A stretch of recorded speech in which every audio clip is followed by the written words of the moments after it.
Soutiens-nous, Seigneur, dans ta présence.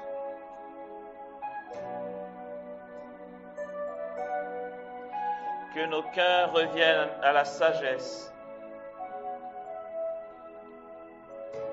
Donne-nous de trouver notre joie en toi.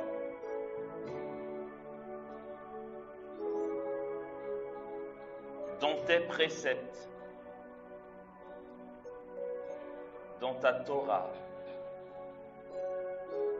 Seigneur, réjouis-nous de te révéler à nous. Merci de nous donner la joie des fils qui entrent dans la connaissance de leur Père, de leur Dieu. Merci pour ce que tu fais. Merci pour ta grâce et ta bénédiction.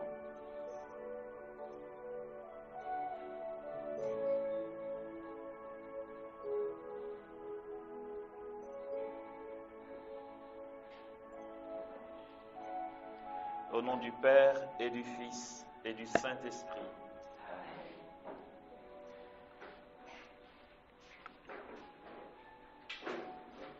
Le livre du Siracide nous dit au chapitre 48, à partir du verset 1er. Alors le prophète Élie se leva comme un feu. Sa parole brûlait comme une torche. C'est lui qui fit venir sur eux la famine et qui, dans son zèle, les décima. Par la parole du Seigneur, il ferma le ciel. Il fit aussi 3 fois descendre le feu. Comme tu étais glorieux, Élie, dans tes prodiges, qui peut dans son orgueil se faire ton égal? Toi qui as arraché un homme à la mort et au Sheol par la parole du Très-Haut. Toi qui as mené des rois à la ruine, précipité des hommes glorieux de leur couche, qui entendit au Sinaï un reproche, à l'Horeb des décrets de vengeance, qui oignit des rois comme vengeurs, des prophètes pour te succéder, qui fut emporté dans un tourbillon de feu, par un char aux chevaux de feu, toi qui fus désigné dans des menaces futures pour apaiser la colère avant qu'elle n'éclate, pour ramener le cœur des pères vers les fils et rétablir les tribus de Jacob. Bienheureux ceux qui te verront et dans l'amour s'endormiront, car nous aussi nous posséderons la vie. Tel fut Élie, qui fut enlevé dans un tourbillon. Élisée fut rempli de son esprit. Pendant sa vie, aucun chef ne put l'ébranler, personne ne put le subjuguer. Rien n'était trop grand pour lui, et jusque dans la mort, son corps prophétisa. Pendant sa vie, il fit des prodiges, et dans sa mort, ses œuvres furent merveilleuses. Alléluia. C'est un beau témoignage que celui du Siracide ou de l'Ecclésiastique, comme on dit.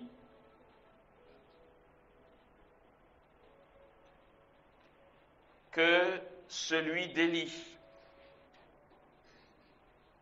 qui s'est levé comme un feu brûlant.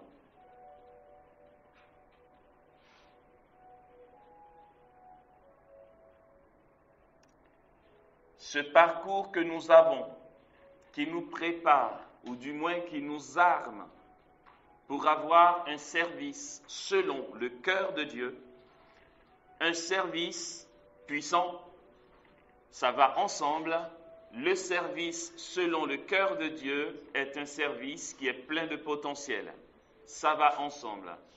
Dans ce parcours, je nous propose de voir aujourd'hui un aspect peut-être dont on ne parle pas souvent ou dont on n'entend pas beaucoup parler, c'est la notion, du feu purificateur de Dieu. Et je nous propose par conséquent le thème suivant, consumé par le feu. Consumé par le feu. Mais c'est vrai que le thème donne envie, mais ce n'est pas une prédication, même si des intonations peuvent paraître, c'est une formation. Donc c'est pourquoi on va essayer de creuser. Ça va faire plus école que exhortation, d'accord? Voilà. Consumé par le feu. Car c'est possible, et c'est ce que nous dit ici l'Ecclésiastique. Le prophète Élie se leva comme un feu. Sa parole brûlait comme une torche.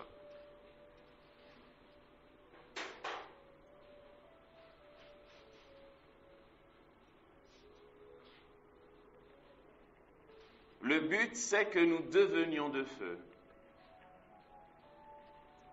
Et ce parcours que nous avons va aboutir à une dimension autre dont on ne parlera pas pendant ces écoles de prière, pour ne pas trop donner d'un coup. On va y aller doucement, ok? Mais le but, c'est cela. Le but, c'est qu'on devienne de feu et que ce feu ne soit pas en dehors du feu de Dieu. Le Seigneur, notre Dieu, est un feu dévorant, nous dit le livre du Deutéronome au chapitre 4, le verset 24. Si Saint Séraphime de Sarov dit que le but de la vie chrétienne, c'est l'acquisition du Saint-Esprit, c'est que le Saint-Esprit que nous recevons nous prépare à devenir Dieu, justement. Mais la finalité, c'est de devenir Dieu, devenir de feu, parce que Dieu est un feu. Nous sommes partis d'une vision première, que l'on acquiert dans la relation avec Dieu, l'intimité avec lui, tous les jours dans la prière. Et cette vision, cet appel intérieur de l'esprit que nous avons perçu, va nous donner de discerner, pour certains avec l'accompagnateur spirituel, et c'est mieux comme ça, dans quelle communauté, dans quel état de vie, dans quelle réalité ou mouvement d'église je peux mieux incarner cet appel que j'ai ressenti dans mon intimité avec Dieu. Quand ce discernement est posé, il nous faut apprendre dans la réalité dans laquelle nous sommes à incarner notre appel dans le concret qui s'appelle la règle de vie. Un rapport entre nous et la règle. Un rapport entre la règle et notre vision première, qui va passer par une obéissance à Dieu. Cette obéissance à Dieu s'incarne dans l'obéissance à la règle et se continue dans un individu qui est le responsable. Et nous allons aboutir à cette prière qui est censée être efficace. Le genre de prière que tu fais et tu sais que c'est déjà réalisé. Ok. Si dans notre parcours, nous avons essayé de voir le concret de l'appel dans la règle, qui passe par une obéissance radicale à la règle qu'on ne nous a pas imposée, bien sûr, mais que nous avons choisie nous-mêmes.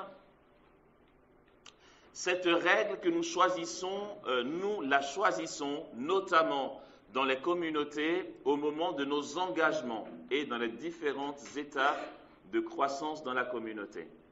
Une obéissance radicale à cette règle qui incarne notre vision. Pourtant, quand nous avons vécu tout ça, supposons que quelqu'un dise « Amos, c'est bon, ça y est, j'ai eu ma vision, j'ai eu ma relation avec Dieu, j'ai eu ma vision, j'ai trouvé la communauté, j'aime la règle, je la vis tous les jours, j'obéis à mon responsable de manière mûre, bien sûr.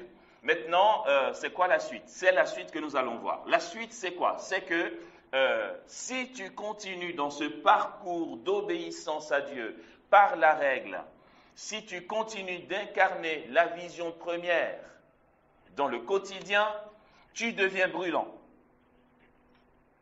Ça fait quoi? Ça fait qu'on part du haut de ce que nous avons reçu prophétiquement dans la prière à un quotidien très incarné pour redécoller Voilà, le Seigneur ne s'incarne pas pour rester ici. Il n'est pas resté dans le tombeau, notre Seigneur.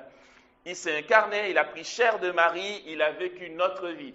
Il a pris le temps qu'il fallait. Il est resté 30 ans à Nazareth. Il a bien appris la tradition juive, la Torah, il a bien pratiqué. Il sait faire le ménage, il sait faire la cuisine, il sait faire des tables parce qu'il a été menuisier. Il a pris le temps qu'il fallait. Il est resté justement 30 ans de vie cachée à Nazareth. Ensuite, il a démarré son ministère.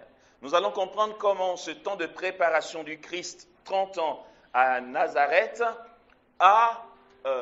l'a armé pour que son ministère soit puissant. Saint Pierre dira à Corneille dans les Actes des Apôtres, vous avez entendu le chapitre 10, quand il va chez Corneille pour annoncer la parole de Dieu, il dit, vous avez entendu ce qui s'est passé en Galilée. Jésus de Nazareth, depuis le baptême proclamé par Jean, comment Dieu l'a oint d'Esprit Saint et de puissance, lui qui passait en faisant beaucoup de bien et guérissant tous ceux qui étaient tombés sous le pouvoir du démon, car Dieu était avec lui. La mission du Christ était puissante. Si Jésus dit qu'on va faire les œuvres qu'il fait, ne rêvons pas. Ce n'est pas un Dieu qui un jour a ouvert les nuages, il est descendu tout fait. Il n'est pas descendu du ciel à 30 ans, d'accord?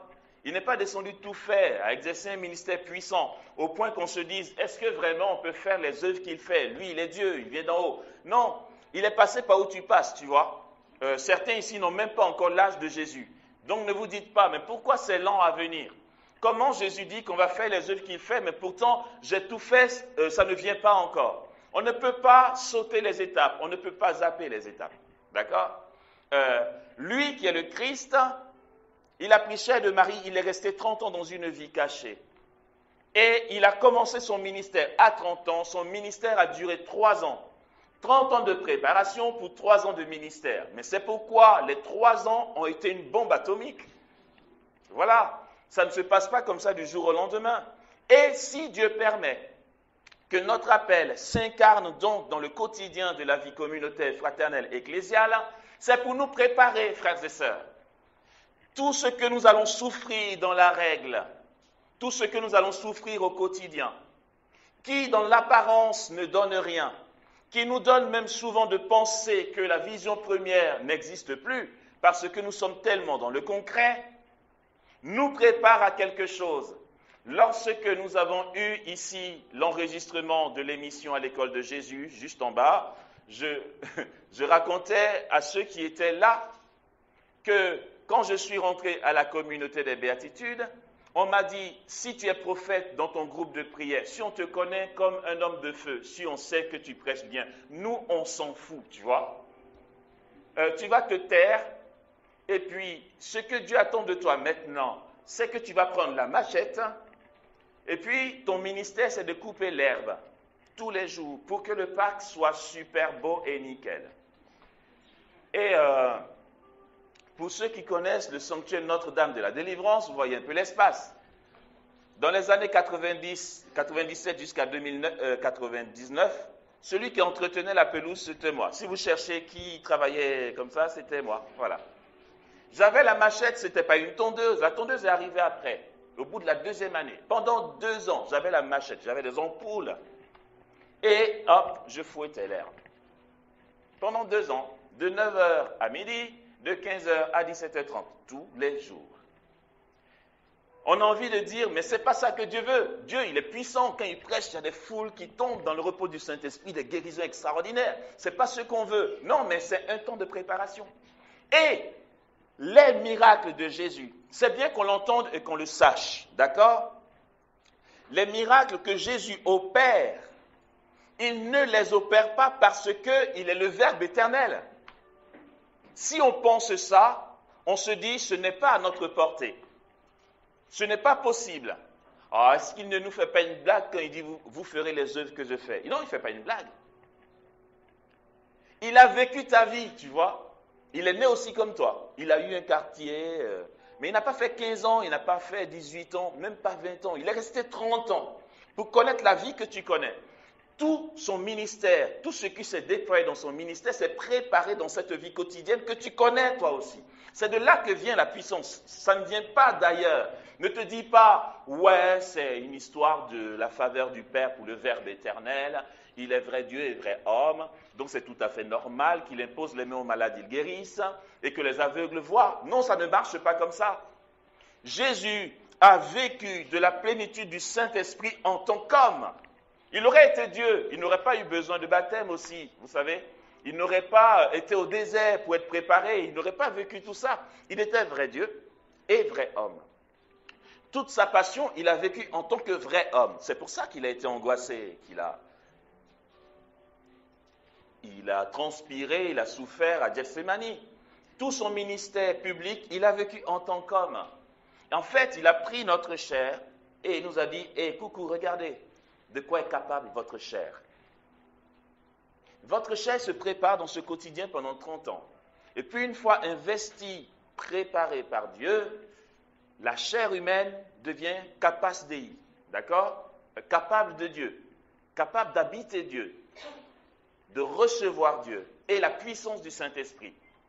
Du coup, la femme hémorroïste touche son vêtement par derrière et puis elle est guérie. Il dit, une force est sortie de moi. Quand on entend tout ça, on se dit, non mais c'est pas possible, ça c'est le Christ.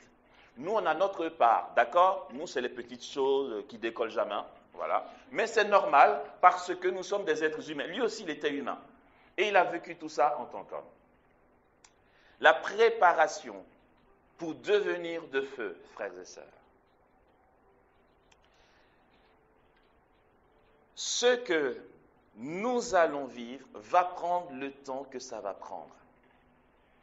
Il ne faut pas, retenons bien ce point, dans les promesses que nous recevons de Dieu, il ne faut pas qu'on se mêle de créer. J'emprunte l'expression à Sainte Thérèse de l'Enfant Jésus. Elle dit, il ne faut pas se mêler de créer. Je vais expliquer.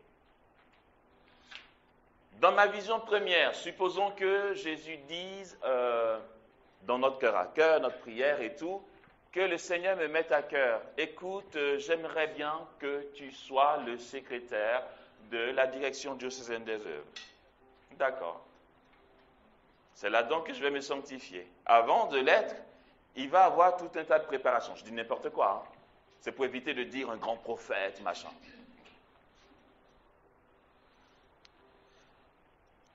Le fait d'avoir choisi l'endroit, le cadre, l'espace pour mieux vivre mon appel, c'est une étape déjà.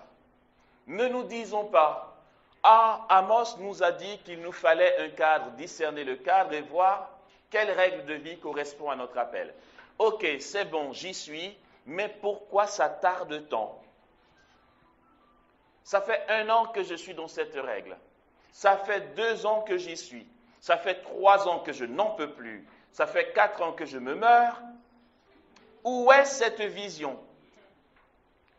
Si le Seigneur m'a mis à cœur que je serai un grand prédicateur et que je vais témoigner de lui, la tentation vient à un moment de donner un coup de main au bon Dieu.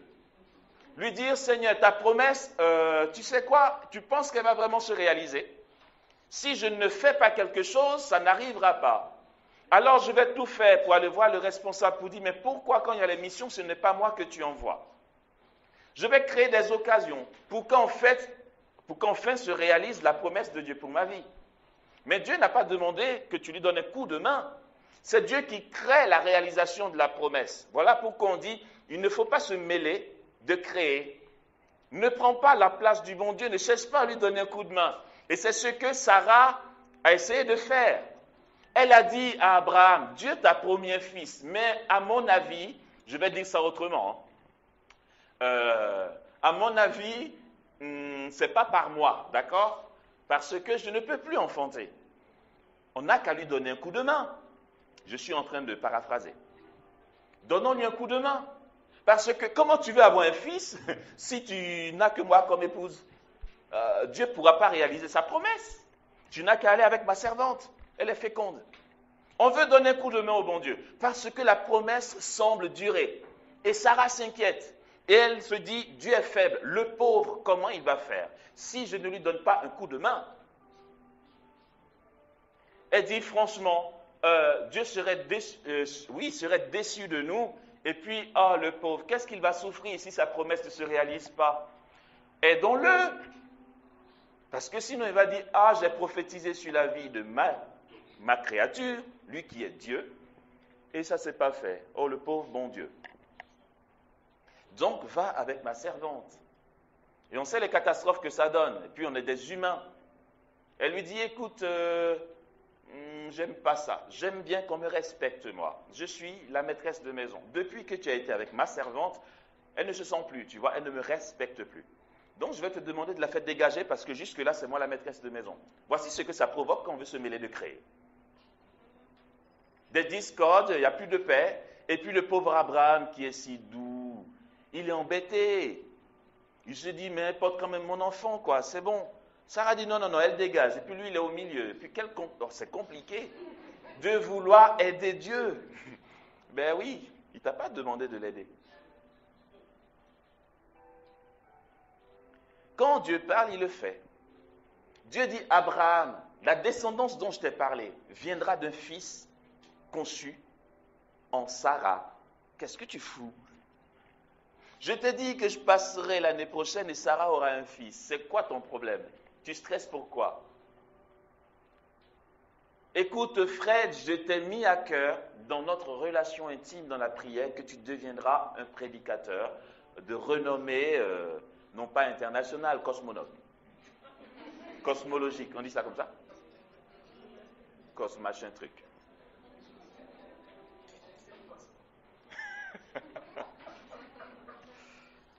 Mais qu'est-ce que tu fais, quoi? Pourquoi tu veux chaque fois magouiller pour que le berger t'envoie en mission? Dès que le berger dit, on a une mission, mais je suis pris, je ne peux pas, il va falloir que quelqu'un y aille, tu commences à te redresser, histoire de lui rappeler que tu es là. En fait, il peut t'envoyer. Ouais, mais si tu ne fais pas ça, comment Dieu peut réaliser sa promesse? Mais s'il ne commence jamais à prêcher, comment il peut réaliser? Il ne faut pas se mêler de créer. Il faut s'abandonner. Rappelons-nous, nous l'avons dit, tant que tu es dans la règle, je ne dis pas une loi qui soit froide et sans vie. Cette règle qui est en fait ton contact concret avec ta vision, tant que tu y es, tu ne te trompes pas. Il ne faut pas se disperser. Et puis, je suis désolé de te dire ça, ne me dis pas, mais écoute Amos, je fais ce qui a été dit la dernière fois, sauf que ça fait longtemps. Ça fait combien d'années? Ça fait 4 ans que tu as prêché ça. Moi, je suis encore dans la communauté. La promesse de Dieu, je ne la vois pas. Non, je te le répète en fait. Pour Jésus, ça a duré 30 ans. Je ne sais pas si on l'a bien compris. Je ne dis pas pour monsieur machin qui habite la Psychogie truc. Je dis Jésus, le grand prophète par excellence, celui que nous suivons, notre modèle par excellence, ça a duré 30 ans. Alors, tu fais quoi? 6 ans, j'ai dit tais-toi, tu n'as encore rien vu. Et puis, ce n'est pas parce que Jésus fait 30 ans que tu vas aller jusqu'à faire 30 ans spécialement, tu peux même faire 50 ans si tu veux. Si nous ne sommes pas prêts à cet abandon total à ce que Dieu permet dans notre vie, n'espérons rien. Ici, on parle de service puissant. Je ne dis pas des petites choses rigolotes. Il s'agit d'exploser. Il s'agit de voir les fruits nous dépasser complètement. Les foules se rassemblaient, nous dit Matthieu. Et lui, les guérissait tous. J'aime bien ce verset. Je ne sais pas si c'est une exagération ou si c'est littéralement vrai.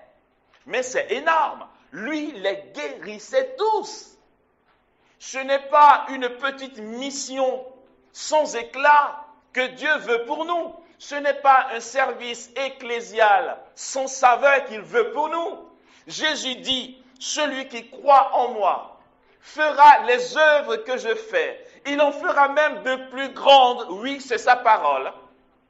Car je vais auprès du Père. Laissons-nous mener. Laissons-le réaliser sa promesse en nous.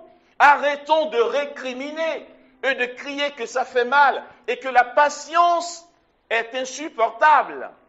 Sainte Thérèse d'Avila dit que celui qui est en Dieu, rien ne lui manque. Parce que la patience obtient tout. Dieu seul suffit. C'est cela le feu dont nous parlons aujourd'hui. Ce feu-là, frères et sœurs, nous consume. Mais c'est quoi le feu de Dieu qui consume? Sortons un peu de nos illusions charismatiques. Il est vrai que dans les nouvelles manifestations du Saint-Esprit aujourd'hui, il arrive que l'on ait la sensation physique du feu. C'est vrai, mais la manifestation du feu de Dieu qui sanctifie n'est pas la sensation de feu au niveau sensible. Ce n'est pas ça d'abord. Le feu de Dieu agit de différentes manières. Ce feu-là va être autant le feu de la Pentecôte qui tombe sur les apôtres pour leur donner d'annoncer l'évangile dans la puissance du Saint-Esprit. Ce feu-là peut se faire sensible, mais ce feu-là vient aussi de l'intérieur. Le feu dont parle l'Église pour les fins dernières. Ce feu dont il est question en enfer ou au purgatoire. Quel est ce feu? Nous pensons qu'il y aura un feu matériel, c'est ça? Et que l'ange exterminateur sera envoyé par Dieu avec une boîte d'allumettes et de l'essence et qui va dire, allez, rentrez, je mets le feu. Ça ne marche pas comme ça, c'est notre âme. Ce n'est pas le corps est dans la terre, jusqu'à ce que le Christ, quand il va tout récapituler, nous ressuscite dans notre chair. Le feu dont parle l'Église pour l'enfer et le purgatoire, c'est l'absence, la souffrance de l'absence de Dieu. Du coup, le feu de l'Esprit Saint que Dieu va permettre en nous ne va pas être une sensation de feu. Alors le prophète Élie se leva comme un feu. Sa parole était brûlante comme une torche. De quoi parle-t-on? Sa présence dérangeait, c'est tout. Il avait une parole de feu parce que lorsqu'il prêchait, la souffrance intérieure des gens était évidente. Cette souffrance qui est quoi? La rébellion contre la présence de Dieu. La souffrance des âmes du purgatoire, le feu du purgatoire, c'est quoi? C'est simplement l'âme qui a un entrevue, un aperçu, je ne sais pas si entrevue est exact, a un aperçu de la gloire de Dieu, mais il ne peut pas y aller. Il ne peut pas, non pas parce que le Seigneur dit « Attends encore un peu, tu n'es pas vraiment digne, attends quelques mois ». Non, ce n'est même pas Dieu qui dit ça. Si nous connaissions notre Dieu, je vous assure, ce n'est vraiment pas compliqué avec lui. C'est nous-mêmes qui compliquons tout. Les portes du paradis sont ouvertes depuis qu'il est mort en croix et que le rideau du temple s'est déchiré de haut en bas. Et ce rideau du temple, c'est quoi? Ce n'est pas le rideau qu'ils ont mis juste à l'entrée là-bas pour décorer. Pourquoi ce rideau se déchire? C'est que dans le temple, il y a le lieu pour le peuple, d'accord? Où les femmes ont aussi leur lieu particulier. Ensuite, il y a l'endroit qu'on va appeler le saint. Il n'y a que les prêtres là. Tu n'es pas prêtre, tu n'as pas accès au saint. C'est différentes étapes d'avancer vers la présence de Dieu. Et après le saint, il y a un autre endroit qu'on appelle le saint des saints, où tout le monde n'a pas le droit d'entrer. Même le prêtre n'a pas le droit d'y entrer s'il n'est pas de service. Et c'est donc dans le Saint des Saints que Zacharie, justement, va avoir la visitation de l'ange. Alors, comment ça se passe dans le Saint des Saints? C'est que les Juifs ont conscience que là, il y a une telle présence de Dieu, parce qu'il y a la Torah et les chérubins, l'autel qu'a dressé Moïse dans la tente, et ils ont vu que la puissance de Dieu se manifestait de leurs yeux de chair. Ils ont conscience que dans le Saint des Saints, le Seigneur peut se manifester par surprise d'un coup et que l'homme peut être foudroyé. Voilà pourquoi, quand un prêtre va dans le Saint des Saints, le jour de Yom Kippour, un seul jour de l'année, le jour de Yom Kippour, le jour du grand pardon, il va pour demander pardon pour tout le peuple, on lui attache une corde au pied. Il entre dans le Saint des Saints et puis les autres prêtres ont une corde. Parce que s'il tombe, celui qui n'est pas de service n'a pas le droit d'y entrer. S'il est foudroyé par la puissance de Dieu, personne ne pourra rien faire pour lui. Donc, il lui met une corde au pied et on lui dit, vas-y, si tu es foudroyé, on pourra tirer. Tu vas sortir. Et donc, ce Saint des Saints, qui était un lieu, on va dire, quasiment énigmatique, où même le prêtre n'avait pas le droit d'entrer s'il n'avait pas de permission le jour du grand pardon, c'est le Saint des Saints qui s'est déchiré du haut en bas. D'accord? Quand il est mort en croix, les Juifs ont dit, mais qu'est-ce qu'on a fait à Dieu?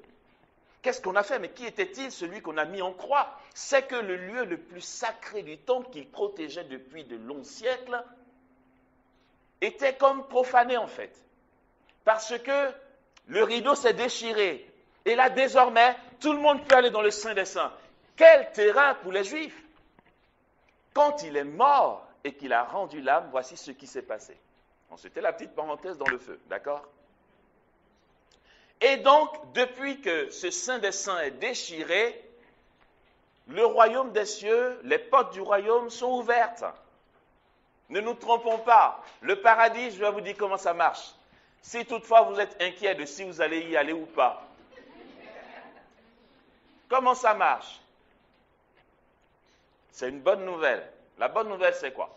C'est que, en ce qui concerne le paradis et l'enfer, iront au paradis ceux qui veulent aller au paradis et iront en enfer ceux qui veulent aller en enfer. Voici comment ça marche. Vous voyez, c'est cool, hein? On déstresse d'un coup. Ah bon? Si je vais aller au paradis, je peux. Mais oui, c'est toi qui décides. Oh non, ça ne marche pas comme ça. Si. Voilà. Alors du coup, l'âme du purgatoire, c'est celui qui arrive aux portes du paradis. C'est ouvert. Ce qui est dedans est tellement chaud qu'il dit, oula, attends, je ne peux pas. Je peux avancer? Jésus dit, mais viens. Et il fait, non, j'attends un peu. Parce qu'il y a une telle sainteté, une telle clarté qui s'en sent indigne.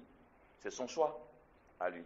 Ce n'est pas Jésus qui dit, hé l'ange, arrête-moi celui-ci. Ça ne marche pas comme ça. Si tu as le cran et l'audace d'avancer vers lui, tu es au paradis. Mais comment y aller? C'est là où c'est chaud, d'accord? Et le feu donc du purgatoire, ça va être ça. Ça va être la souffrance de l'âme qui n'a pas assez aimé Dieu. Tous tes refus de Dieu sur la terre ont tissé en toi des refus de Dieu. Ont tissé en toi des compromis et des ténèbres qui font que ton corps n'est plus capable d'aimer. Ton corps n'est plus capable d'accueillir Dieu. Tu t'es trop familiarisé à la ténèbre. Et quand tu vois d'un coup la clarté, en fait, ton corps ne peut pas supporter pour l'instant.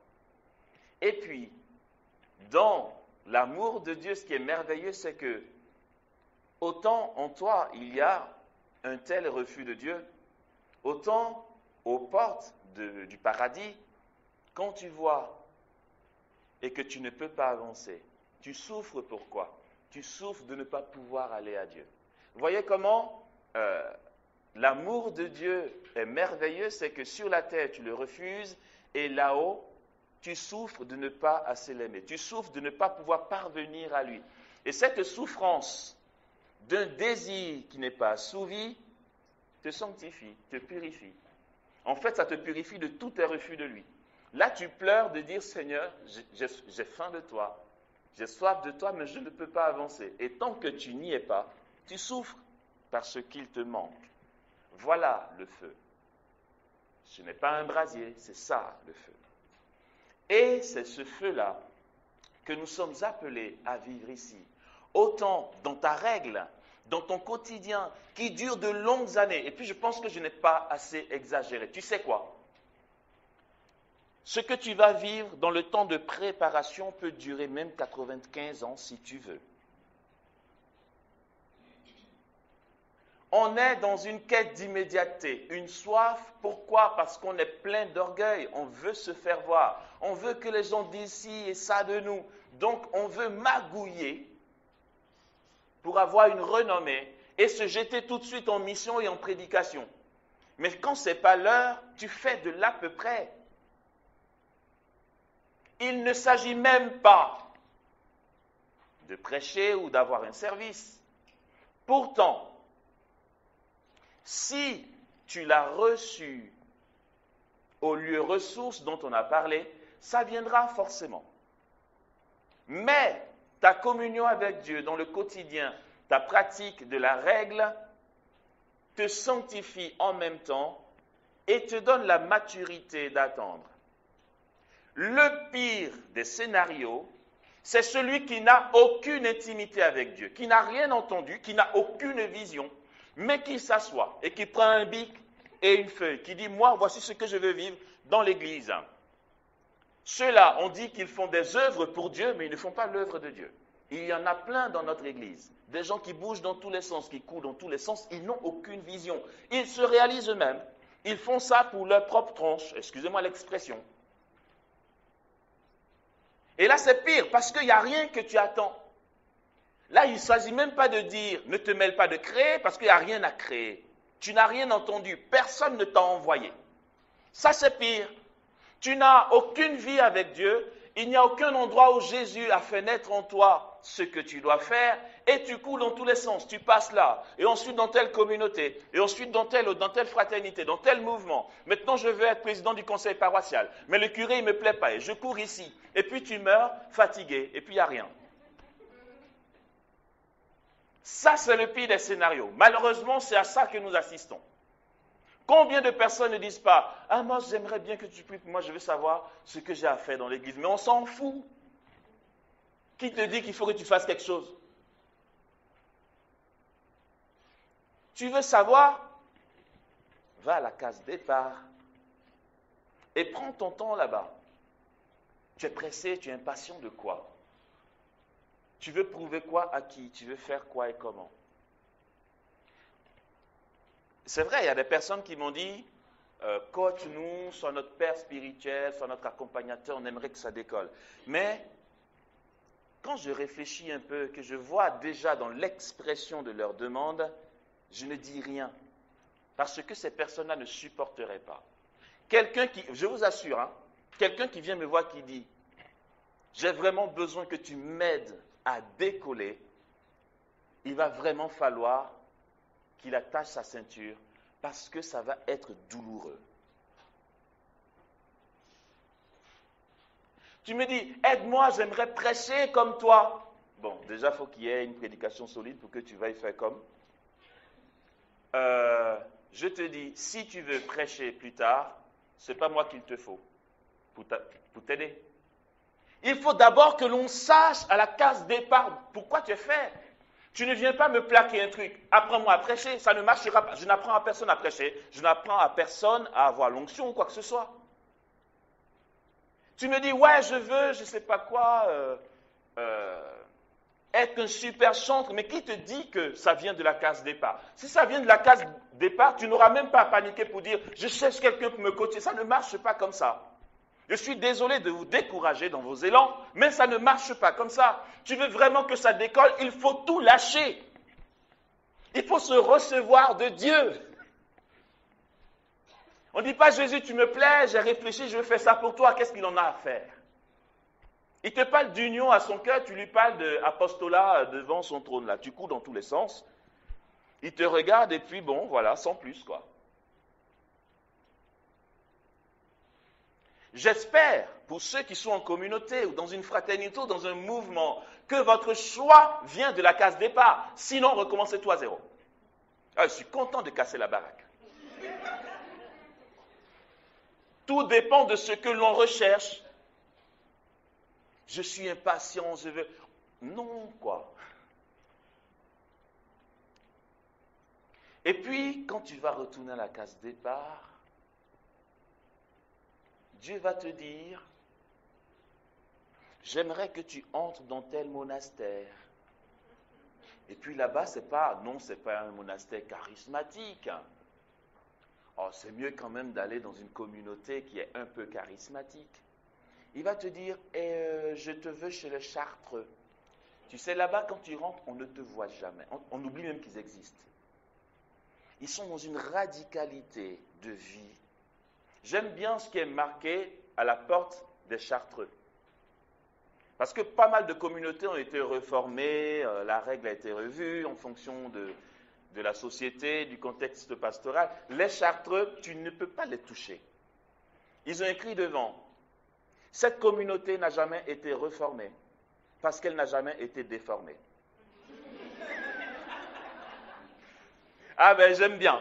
Et là Dieu dit, hé coucou, voilà, tous tes trucs là, tes envolées mystiques, non, je veux que tu ailles là. Et que tu veux savoir ce qui fait ma joie, là où tu vas me glorifier, c'est d'être assis dans cette cellule où personne ne te connaîtra, personne jamais n'entendra parler de toi. Et là, tu vas attendre le jour où je t'appelle à moi, ou peut-être que de ton vivant, je viendrai dans ma gloire. Mais c'est là que je te veux. La sagesse de Dieu veut que ce genre d'appel, ou du moins l'appel en général, ne naisse pas dès le premier temps d'oraison ou de cœur à cœur. Sinon, on ne supporterait pas. Mais c'est justement dans ce chemin où il nous façonne, il nous apprend à l'entendre, à écouter. Il épanche notre cœur, qui va nous faire réaliser en fait notre besoin profond. Je ne parle même pas de désir. Le désir n'est que l'expression du besoin profond. Et on découvre notre besoin profond. Et le jour où il dit, va chez les Chartreux, tu dis merci Seigneur. Ah, c'est trop ça que j'ai voulu. Mais si tu ne pars pas à la case de départ, ça va être difficile de gérer ça. Je me rappelle, en 97, à 2 mois ou 3 mois de mon entrée chez les Béatitudes, il s'en rappelle peut-être ou il a oublié, j'en sais rien. J'aime bien. Et je vais vous dire, mais vraiment c'est à ça que ça ressemble. J'étais au plateau, je marchais avec mon frère Dieudonné, qui s'appelle Mathias Marie aujourd'hui. On marchait, je lui dis, écoute, je vais chez les Béatitudes. Il me dit, mais non. Attends, le monde est en feu. Tu vas te mettre dans le trou pourri. On a besoin de toi ici. Mais voilà, à quoi ça ressemble? Si on est prêt à jouer le jeu, on y va. Je me rappelle très bien, on marchait dans le plateau. Il était déjà à la communauté Mère du Divin Amour, voilà. Et puis on s'est rencontrés, et puis je lui disais, écoute, je profite pour t'annoncer que je rentre à la communauté des Béatitudes. Il dit, mais non, fais pas ça, je t'en supplie. Mais ma décision était prise parce que je savais qu'il fallait que je parte là. Mais je le comprends aussi. Il sait d'où on vient, il sait que à la cité universitaire, dans le groupe du Renouveau, on était les petits jeunes zélés du Renouveau. On avait nos grands frères, nos devanciers qui prêchaient dans la puissance du Saint-Esprit, ça donnait envie. Nous tous, on voulait l'onction. Et puis là, on faisait tout pour l'avoir. Et là, je lui dis, non, je vais prendre la machette. Je vais travailler pendant 2 ans la machette. Et puis ensuite, je vais disparaître. Et puis, qui me dit que je serai réapparu ici en vous parlant? J'y suis allé en lâchant tout. Puis j'ai fait 2 ans à la machette. Et puis à la fin de la machette, on dit tu vas aller en France pour apprendre à peindre les icônes. Je suis allé en Bretagne pour peindre les icônes. Mon boulot c'était quoi? Je me lève le matin, je fais les offices avec tout le monde. À 9h, je suis à l'atelier. Quand le berger en Côte d'Ivoire appelle pour savoir si je vais bien, il ne dit pas est-ce qu'il prie beaucoup? Est-ce qu'il prêche? Il dit est-ce que l'apprentissage des icônes continue? On dit oui. Il dit bon, il est dans l'axe de la volonté de Dieu le petit. Et je peignais. Et puis quand j'avais des petits coups de fil avec les personnes de Côte d'Ivoire, on me disait ah, Abidjan est gâté, il y a des prophètes. Et t'as ton pinceau.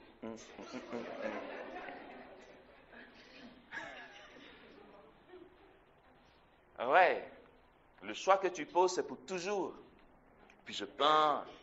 Et puis si vous allez au sanctuaire Notre-Dame de la Délivrance, dans l'église, vous avez ce qu'on appelle les portes royales, les 2 icônes qui sont là. Je les ai réalisées en 2000. Donc ce sont mes icônes, ce sont mes toutes premières icônes, d'accord? Ça y est encore, si vous faites un tour là-bas, vous verrez. Mais je peignais et puis Quand j'envoyais les photos à mon berger, il disait « Ah, félicitations, c'est bien, ça évolue bien. » Ouais, j'étais dans la vision. Voilà. Il fallait peindre. Puis, voilà, on s'abandonne, on ne sait pas vers où on va. Et puis on part. Bon. Ça va passer par tout ce brisement-là. Mais ce n'est pas une nuit que tu as souffert, ce n'est pas 2 nuits que tu souffres. C'est tout le temps que ça dure. Et si Jésus a décidé que ça va durer 30 ans de vie cachée avant que ton service, je ne parle pas de prédication, hein. Là je parle de service, je prends en gros, d'accord? Avant que ton service éclate, ça va être tout ce temps-là, oui. Tu passes comme à travers un feu. Et tous tes élans intérieurs, tous tes soupirs, tous tes renoncements, tout ton cœur brisé le soir quand tu vas te coucher, le matin à ton réveil, quand tu as l'impression d'en avoir lourd sur le cœur et tu te dis, mais pourquoi ça ne va pas? Ah, c'était l'événement. Tous ces moments-là, la monotonie du sacrifice. Chaque fois que tu veux faire telle chose et que ton responsable te dit non, surtout pas, et que tu y renonces, en fait, c'est une mort. C'est la brûlure qui commence ainsi. C'est une mort continuelle. Toutes tes passions charnelles, tout ce qu'on va appeler ta carte du monde, ta manière de voir les choses, tes idéaux, ce que tu as voulu construire, l'image même que tu t'es donnée en entrant dans cette communauté. Tu te disais, je vais entrer, je vais faire 2 ans, 3 ans, je vais postuler ou je vais faire telle chose et quand mes amis de dehors me voient, ça va faire ça. Mais ça ne sera pas du tout comme ça. Tout va aller à l'encontre de ce qui fait tes passions charnelles, c'est-à-dire que tu veux réaliser quelque chose et puis tout va s'écrouler. En fait, tu vas repartir de rien. Et c'est là la préparation du feu, frères et sœurs. C'est là, ou du moins pas la préparation du feu, c'est là les effets du feu. Ou tes blessures d'enfance, tes blessures dans le sein maternel, ou tes blessures de la vie, veulent te donner, te donnent un idéal que tu veux imposer. Si je dis à quelqu'un, c'est quoi chez toi, le serviteur de Dieu qui cartonne plus, chacun va dire son truc. Ah, je rêve de ça, ça, ça. Mais inconsciemment, c'est ce qu'on veut imposer à Dieu. Et justement, le feu purificateur nous délivre et nous libère de tout ça. Et ça fait mal. Et puis ça dure. Quand la préparation n'est pas intense, le frais que tu libères déploie quelque chose de pas très éclatant.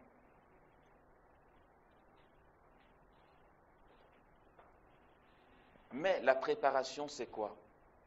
La préparation, pour ceux qui sont responsables de fraternité, de communauté, le temps d'attente d'un frère, ce n'est pas un temps où on se dit, j'ai conscience qu'il faut qu'il soit bien, qu'il renonce à tout pour que sa prédication donne, donc je vais le briser, je vais le broyer, et puis dans 2 ans je le lâche. Ça aussi, c'est un fonctionnement humain. Le père Bernard Ducruyer dit, ça ne sert à rien d'en rajouter, la vie elle-même nous brise déjà. Ce temps de préparation, ce n'est pas, moi Amos, j'ai décidé de former telle personne, donc je me fixe 2 ans, ou 2 ans je vais le faire souffrir à bloc, et puis après je le lâche. Peut-être que Dieu veut attendre 15 ans. Mais en fait, c'est pourquoi ça ne vient même pas d'une décision de l'autorité. On te dit, vis ta règle. Et laissons la providence mener les choses. Tu rentres pourquoi? Supposons, je rentre pour prier. Alors prie. Ce n'est pas un responsable qui va dire « Ah, il prie bien ce petit, un jour je vais le lancer ». Tu n'as pas à le lancer. Si sa vocation centrale, c'est de rester devant Jésus longtemps, laisse-le rester devant Jésus pendant longtemps. Même si ça dure 40 ans, même si tu as compassion pour lui, tu vois sa soif, mais il n'a pas d'occasion pour prêcher, ce n'est pas à toi le responsable de le créer. Un jour viendra ou en conseil de provinciaux, ou réunion de bergers, l'on dira, on a fondé là, on a fondé là, on a fondé là, il y a tel évêque qui nous appelle, il nous faut un frère, et l'on va chercher parmi tous les frères, et puis objectivement je parle, personne n'aura le temps, personne ne sera apte, et puis on va dire, mais il nous reste un tel, écoutez, si l'évêque nous appelle pour une fondation, il faut y aller, celui qu'on a sous la main, c'est lui, et puis on l'envoie, et puis il va fonder, et son ministère démarre là-bas. Mais ce n'est pas un calcul humain, c'est le cours des événements, c'est le vécu de la vie communautaire qui nous présente les choses. Et si toute la communauté vit sa règle chaque jour, le Seigneur conduit même toute la communauté. Et dans cette communauté, il a l'œil sur son bien-aimé, chez qui il a fait naître un appel. Et là, ça va être donné. Ce n'est ni nous, ni le responsable qui crée la chose. Il ne faut pas se mêler de ce qui ne nous regarde pas. C'est le travail du bon Dieu. Et donc, si nous décidons d'entrer dans cette aventure, frères et sœurs, ça va être beaucoup de souffrance et beaucoup de joie. La joie d'être à notre poste. Heureux le serviteur que le maître trouvera en train de veiller. En vérité, je vous le dis, il l'établira sur tous ses biens. Ailleurs, Jésus dit, serviteur bon et fidèle, tu as été fidèle en très peu de choses, je t'en confierai davantage. Ce que Dieu va nous confier d'énorme vis-à-vis de l'Église, dans l'Église, aux yeux des hommes, viendra de la fidélité aux petites choses au quotidien. Il y a une mystique anglaise, je ne retiens jamais son nom, donc je suis désolé, ne me demandez pas de citer. Je peux vous trouver, vous allez lire vous-même. C'est un nom anglais compliqué. Elle dit, les âmes qui ont grandi au point d'aimer, sans être consolées. Oui, ça arrive. Les âmes qui ont grandi au point d'aimer sans être consolées, elles doivent s'armer d'audace et tout accepter. Car souvent, l'amour retire consolation. Ces personnes-là vivent douceur et cruauté, joie et douleur. Pour nous emmener à quoi? À décoller. Celui qui veut être enlevé dans le ciel doit savoir s'abaisser et épouser la poussière. Dans cet abaissement, dans ces renoncements au quotidien, dans ces souffrances, le Seigneur prépare le terrain à un cœur qui sera docile à ses mouvements.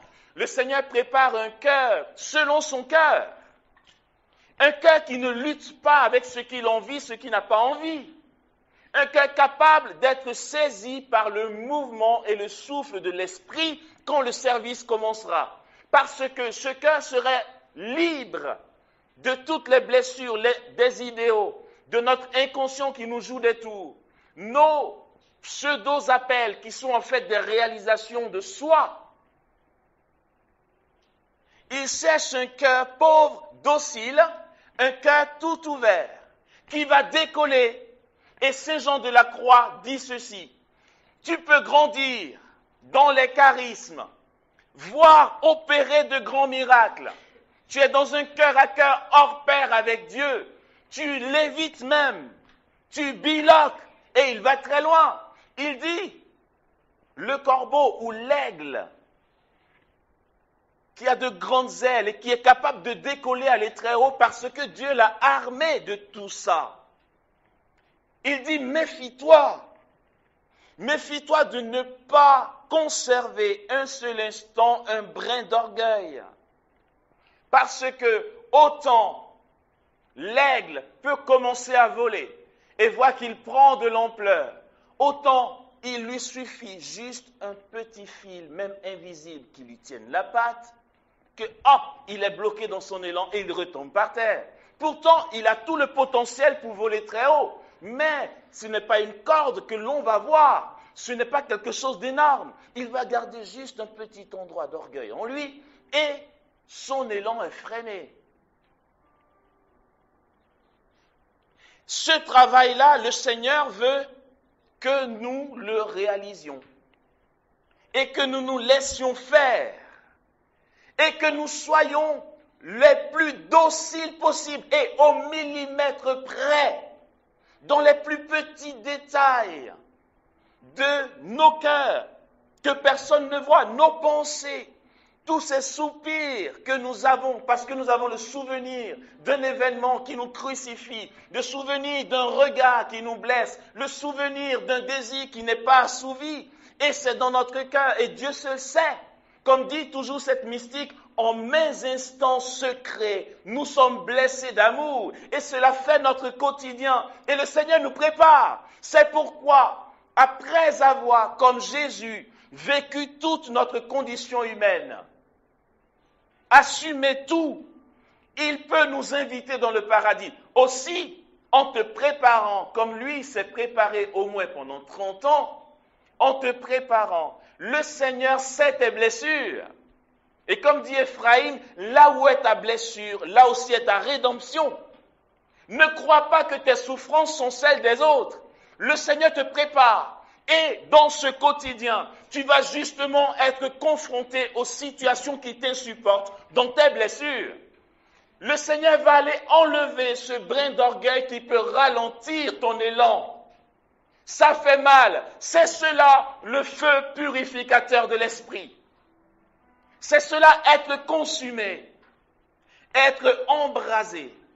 C'est dans ces détails-là, frères et sœurs. Ce n'est pas des choses éclatantes, ce ne sont pas de grands événements. Ce ne sont pas dans ces choses-là que l'on voit la vraie qualité de celui qui a grandi dans l'amour. C'est dans des petits détails, des choses dans le secret de son cœur. Et chacun a mal selon son endroit de blessure. Et on va dire, lui, dans telle situation, il gère, mais même pas moi. Mais il n'est pas toi. Et ne dis pas, ah, regarde, lui, franchement, dès qu'on lui fait un truc, il pardonne facilement, Seigneur et moi. Non. S'il arrive à pardonner facilement, en fait, c'est que peut-être qu'il a super grandi dans l'amour, mais peut-être que ce n'est pas le lieu de sa blessure. Et que sa blessure est ailleurs. Mais on a tellement mal à notre lieu de blessure qu'on va plaquer notre blessure aux autres. Et puis on va dire, je déprime, je démissionne parce que tout le monde arrive à pardonner sauf moi. Mais non, tu n'es pas le centre du monde, tu as tes blessures, ils ont leurs blessures. Ne fais pas de comparaison. Et si notre vie chrétienne n'est pas dans cet élan-là, dans cette dynamique-là, là aussi ça donne quoi? Pourquoi nous ne sommes pas bien formés? C'est que le responsable qui ne sait pas ces choses, qui se dit, moi, on m'a mis au trou pendant 5 ans et j'ai souffert 5 ans. Aujourd'hui, l'onction se déploie par moi. Je veux donner le meilleur aux frères et sœurs dont j'ai la charge.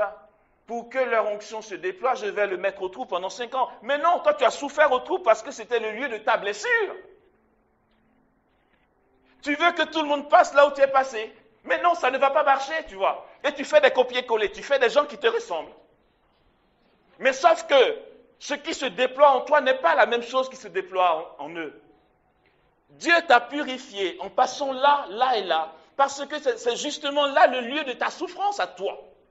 Et donc la purification et le feu se sont accélérés. Si tu n'es pas averti de ces choses, si tu ne sais pas regarder, si tu ne laisses pas la providence conduire chacun à travers la règle, mais si tu décides, je vais le briser, tu vas le briser à un endroit où il n'a même pas mal.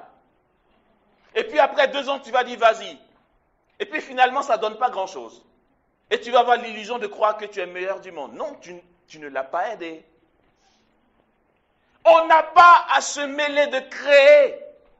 Laissons la providence conduire la vie de chacun. Je te mets 5 ans au trou. Arrête de te plaindre, je suis passé par là. Tu veux devenir comme moi? Allez, reste là et tais-toi.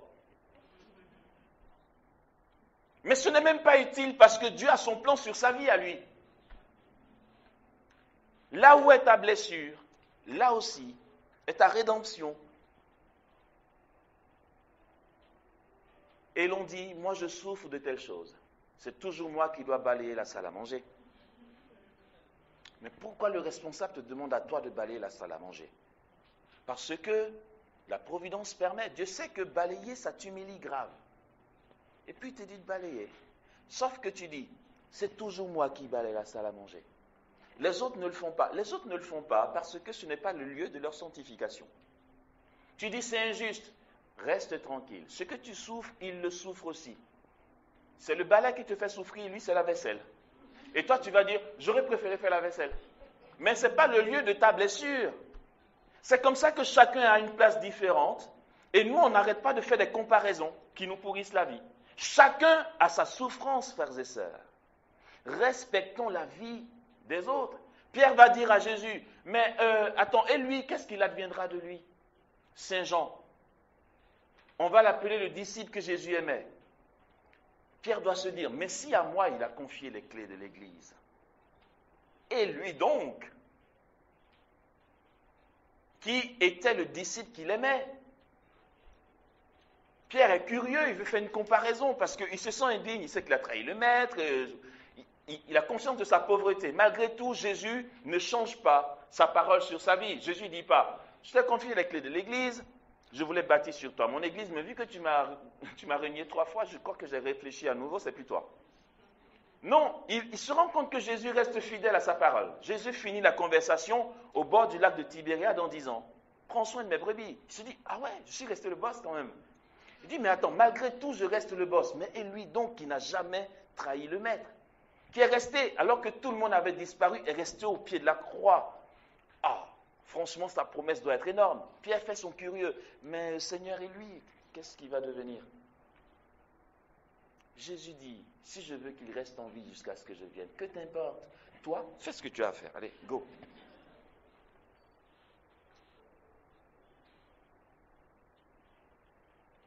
Nous allons donc comprendre que notre chemin, notre parcours n'est rien d'autre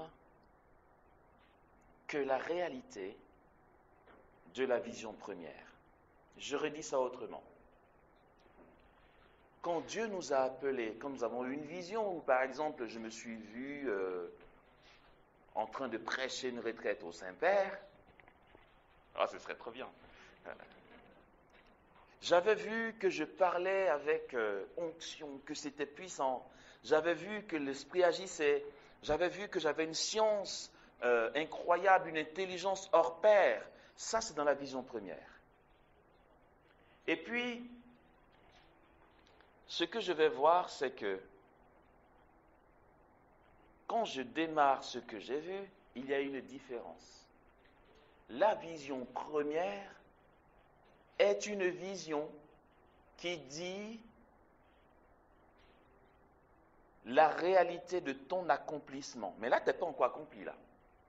Tu as vu quelque chose. Tu as été prophète. Tu as vu ce qui vient. Mais ce n'est pas ton état actuel.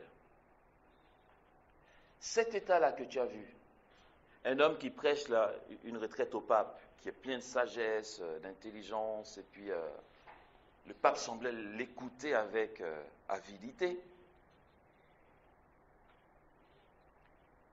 C'est la réalité de ce que tu as vu là qui se passe dans ton quotidien. C'est ce qui se prépare. Et donc ta vision s'incarne pour redevenir ce que tu as vu. L'idée première est toujours plus belle que le concret. D'accord? Ce que nous avons vu, c'est vrai. Le chemin pour y arriver n'est que la parabole de ce que j'ai vu. C'est ce qui est en train de se construire. Je récapitule et j'arrête là. Nous voulons avoir un service puissant. Je vais dire ça autrement. Voulons-nous avoir un ministère puissant? Oh, je vais dire ça mieux. On veut avoir un ministère dans la puissance du Saint-Esprit. Ok. Les voies et moyens que nous donne Dieu dans son Église sont ce que nous avons vu depuis le premier jour de cette école de prière. Je le rappelle, il faut retourner à la case départ. Là, il faut abandonner à Dieu tous nos idéaux et dire « Seigneur, je viens à ta suite ». En fait, quand je viens à la suite de Jésus, je le suis partout où il va. Je ne dis pas « Mais Seigneur, pourquoi tu vas à gauche ?»« Mais non, pas à gauche, à droite !» Non, en fait, pour suivre Jésus, il faut un renoncement de départ. Il faut que tu lâches tout, en fait. Dis-toi que tu risques de finir chez les Chartreux. Si tu ne réalises pas ça, tu n'es pas vraiment prêt à déployer un service puissant. Donc tu renonces à tout et tu suis Jésus chaque jour, là où il te mène. Ce ministère dans la puissance du Saint-Esprit vient de ce décollage à la case départ.